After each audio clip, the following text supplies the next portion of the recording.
اور کیا آپ جانتے ہیں کہ قیامت تک آنے والے ہر انسان نے اللہ تبارک و تعالیٰ کی ذات کا دیدار کب اور کیسے کیا،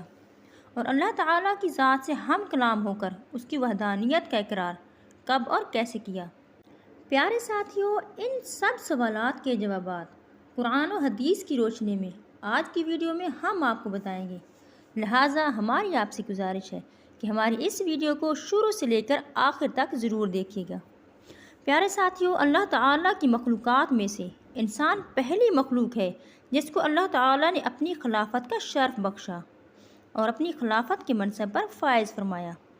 اللہ تعالیٰ نے اس کائنات کو تخلیق کرنے کے بعد اور زمین و آسمان کو بنانے کے بعد اس زمین میں انسانوں کو آباد کرنا چاہا تو اللہ تعالیٰ نے حضرت آدم علیہ السلام کو تخلیق فرمایا، جو کہ اللہ تعالیٰ کے پیغمبر اور نبی ہیں۔ جس طرح اللہ تعالیٰ نے حضرت